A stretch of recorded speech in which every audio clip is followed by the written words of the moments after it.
One Day One Sirah Rasulullah. Bagian 2. Muthalib. Suatu hari, Hashim pergi berdagang menuju Syam. Ketika melewati Yatsrib, di kemudian hari disebut Madinah, Hashim melihat seorang wanita baik-baik dan terpandang.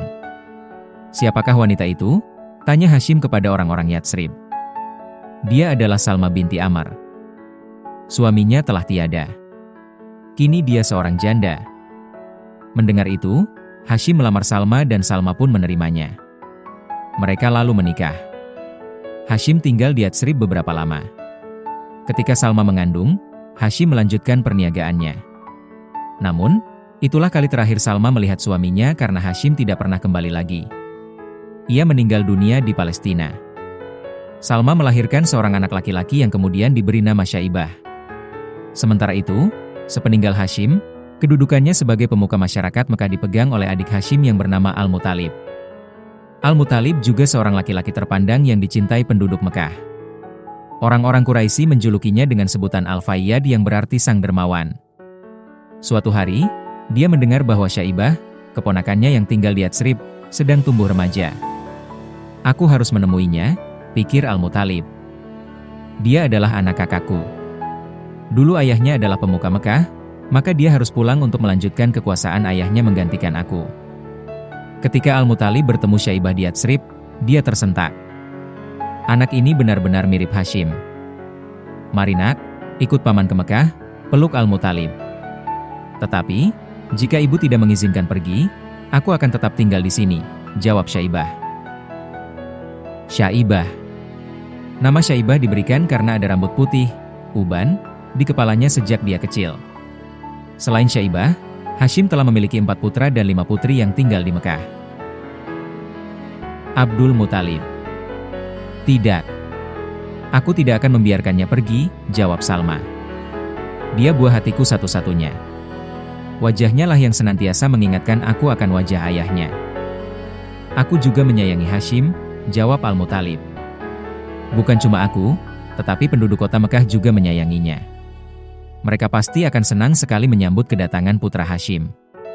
Begitu melihat wajah anak ini, rasa sayangku timbul kepadanya. Seolah-olah aku melihat Hashim hidup kembali dan berdiri di hadapanku. Izinkan aku membawanya pergi. Sesungguhnya Mekah adalah kerajaan ayahnya dan Mekah adalah tanah suci yang dicintai oleh seluruh bangsa Arab. Tidakkah pantas putramu pergi ke sana dan melanjutkan pemerintahan ayahnya? Salma memandang Syaibah dengan mata berkaca-kaca. Hatinya ingin agar putra satu-satunya itu tetap tinggal di sisinya. Namun, ia tahu masa depan Syaibah bukan di Yatsrib, melainkan di Mekah. Akhirnya, ia pun mengangguk, baiklah, kuizinkan ia pergi. Dengan amat gembira, Al-Muthalib mengajak keponakannya itu pulang. Syaibah duduk membonceng unta di belakang pamannya. Ketika mereka tiba di Mekah, orang-orang menyangka bahwa anak yang duduk di belakang Al-Muthalib adalah budaknya. Abdul Muthalib, budak Al-Muthalib. Abdul Muthalib, panggil mereka kepada Syaibah. Celaka kalian. Dia bukan budakku, dia anak saudaraku, Hashim. Namun, orang-orang telanjur menyebutnya demikian sehingga akhirnya nama Syaibah pun terlupakan. Setelah itu, dia dikenal dengan nama Abdul Muthalib. Dia kelak menjadi kakek Nabi Muhammad. Harta Abdul Muthalib. Setelah tumbuh dewasa, Abdul Muthalib pun menjadi seorang pemuka Mekah sebagaimana Hashim, bapaknya. Sementara itu, ketika Hashim meninggal, hartanya dikuasai oleh Naufal, adiknya yang terkecil. Setelah dewasa, Abdul Muthalib hendak meminta harta ayahnya, tetapi Naufal menolak. Abdul Muthalib pun meminta bantuan kerabat ibunya yang tinggal di Yatsrib. Orang-orang Yatsrib mengirimkan 80 pasukan berkuda. Naufal pun ketakutan dan menyerahkan harta Hashim kepada Abdul Muthalib. Pada zaman pemerintahannya, Abdul Muthalib melakukan sebuah perbuatan yang akan dikenang orang sepanjang zaman. Sumber air Mekah. Abdul Muthalib adalah pengurus air dan makanan bagi tamu-tamu yang datang ke Mekah. Setelah ratusan tahun sumur Zam-Zam tertimbun, air harus didatangkan dari beberapa sumur yang terpencar-pencar di sekitar Mekah. Menggali sumur Zam-Zam. Saat itu, sumur Zam-Zam telah terkubur dan dilupakan orang selama ratusan tahun. Namun, Abdul Muthalib tidak pernah lupa pada sejarah Mekah, bahwa dulu pernah ada mata air yang menghidupi Mekah, mata air yang memancar keluar oleh kaki Ismail. Aku harus menemukannya, pikir Abdul Muthalib. Aku harus menemukan kembali sumur Zam-Zam yang telah dilupakan orang. Apalagi aku bertugas menyediakan air dan makanan bagi penduduk Mekah. Pikiran seperti itu tidak pernah hilang dari benaknya. Aku harus menemukannya. Aku harus menemukannya. Setelah itu, Abdul Muthalib mengambil tembilang, alat untuk menggali bertangkai panjang, dan memanggil putra satu-satunya, Harits, temani ayah mencari dan menggali kembali sumur Zam-Zam. Harits mengangguk. Kemudian, mereka mulai mencari di mana dulu letak mata air Zam-Zam berada. Setelah beberapa kali mencoba menggali di beberapa tempat, sumur Zam-Zam tidak juga ditemukan. Ayah, mungkin sumur Zam-Zam memang telah hilang, kata Harits. Tidak nak, ayah yakin sumur itu masih ada. Kita harus menemukannya. Orang-orang Mekah akan hidup lebih baik jika sumur Zam-Zam ada di tengah kita. Dengan gigih keduanya pun terus mencari sumur Zam-Zam. Orang-orang Quraisy, penduduk asli Mekah, melihat perbuatan mereka dengan heran. Mengapa engkau masih terus menggali, Abdul Muthalib? Bukankah dulu nenek moyang kita, Mudzaz bin Amr pernah menggalinya, tapi tidak berhasil? Abdul Muthalib menaruh tembilangnya dan duduk. Ya, ratusan tahun yang lalu Mudzaz bin Amr mertua Nabi Ismail pernah mencoba menggali Zam-Zam tapi tidak berhasil. Padahal, saat itu Mudzaz telah mempersembahkan sesaji berupa pedang dan pelana berpangkal emas agar sumur Zam-Zam ditemukan. Bernadzar. Abdul Muthalib bernadzar, kalau saja aku mempunyai 10 anak laki-laki, kemudian setelah semuanya dewasa, aku tidak memperoleh anak lagi seperti ketika sedang menggali sumur Zam-Zam, maka salah seorang di antara 10 anak itu akan kusembelih di Ka'bah sebagai kurban untuk Tuhan. Ternyata takdir memang menentukan demikian. Abdul Muthalib akhirnya mendapat 10 orang anak laki-laki. Setelah semua anak berangkat dewasa, ia tidak memperoleh anak. Dipanggilnya ke 10 orang anak itu, termasuk si bungsu Abdullah yang amat disayangi dan dicintainya. Aku pernah bernadzar untuk menyembelih salah seorang di antara kalian jika Tuhan memberiku 10 orang anak laki-laki. Ke-10 anaknya terdiam. Mereka memahami persoalan itu. Mereka juga melihat kebingungan yang luar biasa di mata ayah mereka yang berkaca-kaca.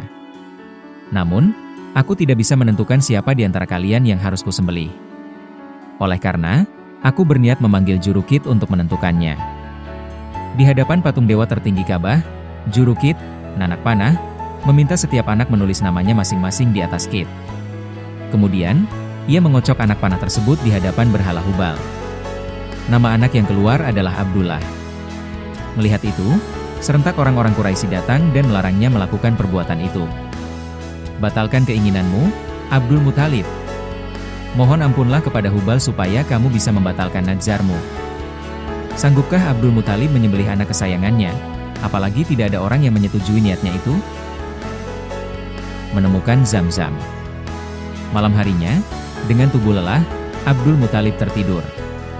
Tiba-tiba, dalam tidur, dia bermimpi mendengar suara yang bergema berulang-ulang. Temukan sumur Zam-Zam itu, wahai Abdul Muthalib. Temukan sumur Zam-Zam. Temukan. Abdul Muthalib terbangun dengan keyakinan dan semangat baru. Esoknya, dia mengajak Harits menggali dan menggali lebih giat. Rasa heran orang-orang Quraisy yang melihatnya berubah menjadi tawa. Kasihan Abdul Muthalib, mungkin dia sudah kehilangan akal sehatnya, kata mereka satu sama lain. Suatu saat, ketika mereka sedang menggali di antara berhala Isaf dan Na'ilah, air membersit. Air. Harits. Lihat, ada air, seru Abdul Muthalib saking kagetnya. Ayo kita gali terus, ayah. Ayo gali terus. Ketika mereka menggali lebih dalam, tampaklah pedang-pedang dan pelana emas yang pernah ditaruh oleh Mudzaz bin Amr dahulu. Melihat penemuan itu, orang-orang Quraisy datang berbondong-bondong. Abdul Muthalib, mari kita berbagi air dan harta emas itu, pinta mereka. Tidak. Tetapi, marilah kita mengadu nasib di antara aku dan kamu sekalian dengan permainan kit, anak panah. 2 anak panah buat Ka'bah, 2 buat aku, dan 2 buat kamu. Kalau anak panah itu keluar, dia mendapat bagian. Kalau tidak, dia tidak mendapat apa-apa. Usul ini disetujui. Jurukit mengundinya di tengah-tengah berhala di depan Ka'bah. Ternyata, anak panah Quraisy tidak ada yang keluar. Pemenangnya adalah Abdul Muthalib dan Ka'bah. Oleh karena itu, Abdul Muthalib dapat meneruskan tugasnya mengurus air dan keperluan para tamu Mekah setelah sumur Zamzam memancar kembali. Mengingat beratnya tugas itu, Abdul Muthalib sangat ingin agar dia mempunyai banyak anak laki-laki yang dapat membantunya. Pedang dan pelana emas. Abdul Muthalib memasang pedang-pedang itu di pintu Ka'bah, sedangkan pelana-pelana emas ditaruh di dalam rumah suci itu sebagai perhiasan. Tebusan 100 unta. Dengan baja, kan hati, Abdul Muthalib menuntun Abdullah menuju sebuah tempat di dekat sumur Zamzam yang terletak di antara dua berhala Isaf dan Na'ilah. Di tempat itulah biasanya orang-orang Mekah melakukan pengorbanan hewan untuk dewa-dewa mereka. Namun, masyarakat semakin keras menghalangi Abdul Muthalib melakukan niatnya. Akhirnya, kekerasan hatinya pun luluh. Baiklah, tetapi apa yang harus kulakukan agar berhala tetap berkenan kepadaku? Kalau penebusannya dapat dilakukan dengan harta kita tebuslah, kata Mughirah bin Abdullah dari suku Makhzum. Setelah diadakan perundingan, mereka sepakat menemui seorang dukun di Yatsrib. Berapa tebusan kalian? Tanya dukun wanita itu. 10 ekor unta. Kembalilah ke negeri kalian. Sediakan tebusan 10 ekor unta. Kemudian undi antara unta dan anak itu. Jika yang keluar nama anakmu, tambahlah jumlah untanya, kemudian undi lagi sampai nama unta yang keluar. Mereka pulang dengan lega dan segera mengundi dengan anak panah. Ternyata yang keluar adalah nama Abdullah. Mereka menambahkan tebusan unta dan mengundi lagi. Ternyata, lagi-lagi nama Abdullah yang keluar. Demikianlah, Abdul Muthalib menambah dan menambah terus jumlah unta. Ketika jumlah unta sudah mencapai 100 ekor, barulah nama unta yang keluar. Dewa sudah berkenan, seru orang-orang. Tidak, bantah Abdul Muthalib. Harus dilakukan sampai 3 kali. Akhirnya, setelah 3 kali dikocok, yang keluar adalah nama unta. 100 ekor unta itu pun disembelih dan dibiarkan begitu saja tanpa disentuh manusia dan hewan karena mereka beranggapan bahwa unta itu untuk dewa. Keturunan 2 orang yang disembelih. Diriwayatkan dari Rasulullah bahwa beliau bersabda, "Aku adalah anak 2 orang yang disembelih." Yang dimaksud oleh beliau adalah Nabi Ismail nenek moyangnya, dan Abdullah ayahnya.